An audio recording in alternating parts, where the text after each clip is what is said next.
Station दर हकीकत सन 2013 में ही बनकर के तैयार हो चुका था। एक बार तत्कालीन प्रधानमंत्री के यहां आने का कार्यक्रम भी बना, परंतु किसी ना किसी कारण हर वक्त हर बार स्थगित होता रहा। इतने में चुनाव की घोषणा हुई, सरकार बदली और माता की इच्छा पूरी हुई कि मोदी जी प्रधानमंत्री बने और कटरा रेल स्टेशन का लोकार्पण उनके हाथों से हो। आज एक बार फिर से वही बात कहने को दिल चाहता है, और वो इसलिए कि हालांकि इस पटरी का काम तो महाराजा प्रताप सिंह के जमाने में इसका तस्वुर आज से 150 साल पहले हुआ था, लेकिन आजादी के बाद पहली बार जम्मू कश्मीर में रेल का आगमन सन 1972 में हुआ, जम्मू रेल स्टेशन की स्थापना के साथ। उसके बाद 50 साल गुजर गए, सरकारें आईं, सरकारें गईं, बल्कि यहां तक कि पटरी का काम एक बार रोक भी दिया गया। आपके आने के बाद इसको रिवाइव किया गया, एक बार फिर से अलाइनमेंट बनाई गई, और शायद विधाता को यही मंजूर था कि मोदी जी प्रधानमंत्री हों और कश्मीर घाटी को रेल के माध्यम से देश और दुनिया के साथ जोड़ने का ऐतिहासिक काम उन्हीं के हाथों से हो, और उन्हीं के हाथों से हो दुनिया के सबसे ऊंचे रेल के पुल का लोकार्पण, जो आज हम सबकी आंखों का नूर है। प्रधानमंत्री जी, इतना ही नहीं, आप ही के कार्यकाल में कटरा और दिल्ली के बीच में 2-2 वंदे भारत चलने लगे।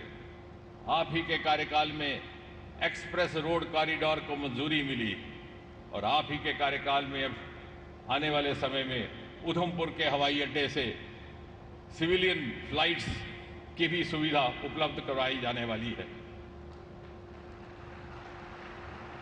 इन पहाड़ों में हमारे एक जमाना हमने देखा जब हमारे बुजुर्ग मोटर कार का दर्शन किए बगैर ही गुजर जाते थे। आज इन्हीं पहाड़ों में रेल और सड़क का जाल बिछ चुका है, और ये वही पहाड़ है जहां एक जमाने में आतंकियों की गोली सुनाई देती थी, आज वहां रेल का हॉर्न बजता है। और आपको जानकर के ये खुशी होगी प्रधानमंत्री जी कि जिस स्थान पर हम बैठे हैं, इस स्थान से कुछ ही किलोमीटर की दूरी पर अभी हाल ही में लिथियम मिनरल के बहुत बड़ी मात्रा में भंडार पाए गए हैं, और जब वो लिथियम उपयोग में आएगा तो आपके द्वारा भारत के लिए निर्धारित किया हुआ net zero by 2070 clean energy के टारगेट को हासिल करने में इस क्षेत्र की भी भूमिका रहने वाली है। इस इलाके के बेशुमार ऐसे सरमाए हैं जो ना पहले कभी तलाशे गए न तराशे गए, लेकिन अब आपके आशीर्वाद से वो विकसित भारत की यात्रा में जुड़ने लगे हैं। आपकी रहमतें इसी तरह बनी रहें, इसी कामना के साथ एक बार पुनः आपका स्वागत, आपका अभिनंदन। बहुत बहुत आभार माननीय मंत्री महोदय। विनम्र निवेदन है माननीय केंद्रीय रेल, सूचना एवं प्रसारण, इलेक्ट्रॉनिक्स व सूचना प्रौद्योगिकी मंत्री श्री अश्विनी वैष्णव जी से कि कृपया संबोधन के लिए पधारें। माननीय मंत्री। भारत माता की, भारत